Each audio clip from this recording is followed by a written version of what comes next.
Donc très rapidement, j'ai actuellement Monsieur Ouf Ghaffar qui se trouve sur la ligne de l'INTV international, qui se trouve au bout des fils.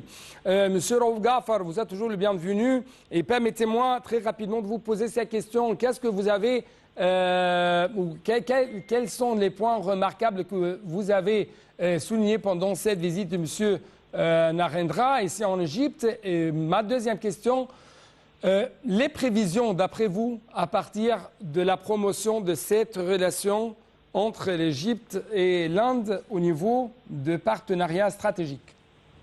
Bon, premièrement, je veux mentionner que le Premier ministre indien a invité notre président à assister au G20 qui prendra lieu aux Indes.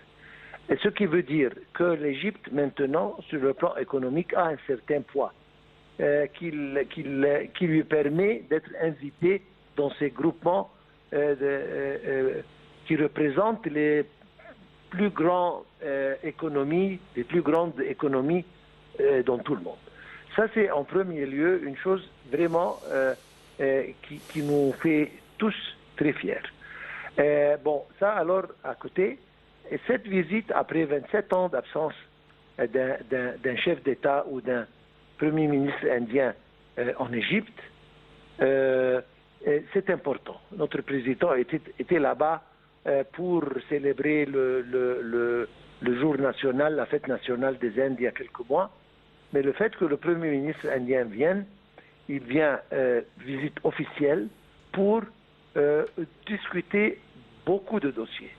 Nous parlons de relations très étroites. Sur le plan politique, on ne discute pas. Les relations entre les chefs d'État sont excellentes.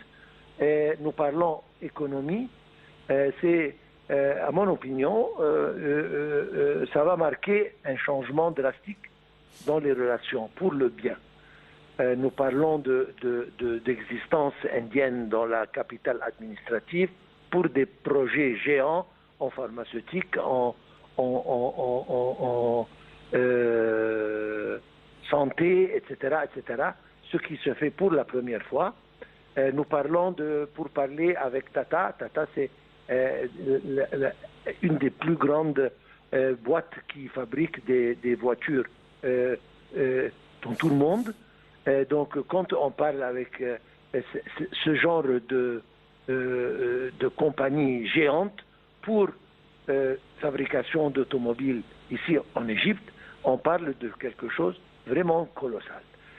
À part ça, on parle de beaucoup d'autres choses. On parle par exemple histoire et culture.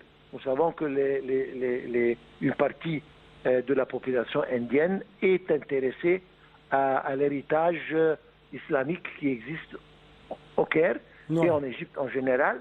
Et ils sont là pour encore donner un coup de main pour la restauration de beaucoup de mosquées, beaucoup d'écoles, beaucoup d'établissements qui datent d'ici à l'époque des Fatimides. Donc, on voit que la gamme est très étendue et que les dossiers sont...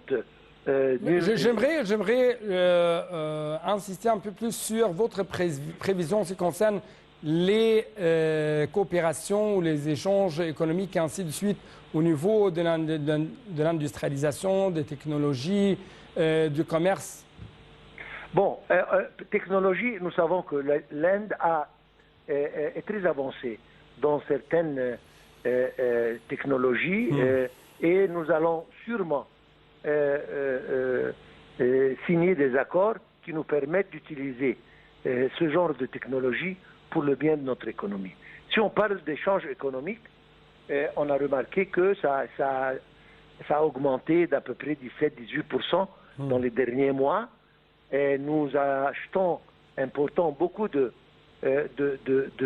nourriture, particulièrement produits, etc., à partir de l'Inde. Et nous exportons à l'Inde, encore une fois, beaucoup de produits. La nouvelle chose, c'est que, en premier lieu, l'Égypte est maintenant membre dans la banque du BRICS et nous aspirons d'ici quelques années que l'Égypte soit un membre complet dans le BRICS. Mais en principe, c'est un pas dans cette direction on parle d'échanges bilatéral utilisant les monnaies de chaque pays. Donc, ça va un peu alléger la pression sur le dollar. Donc, ça vise dans le bien de l'économie, le taux d'échange, etc., ce qui nous permettra d'échanger avec la livre égyptienne contre la rupie indienne. Et à mon opinion, ça c'est un pas géant pour en sortir de la couverture des monnaies extérieures, particulièrement le dollar. Je pense que ça c'est un pas excellent et ça aura un impact très positif sur notre économie. Donc, Monsieur Raouf Gafar, comme d'habitude, merci beaucoup pour votre coopération et votre éclaircissement, notamment en ce qui concerne ce sujet qu'on a aujourd'hui. Et donc, je crois que nous n'avons plus de temps pour discuter un peu plus des différentes dimensions de ces questions. C'est pourquoi permettez-moi de vous remercier infiniment. Et comme d'habitude, je dois vous laisser à la clôture de cette édition avec les activités présidentielles qui sont faites par Monsieur le Président Abdel Fattah al-Sisi durant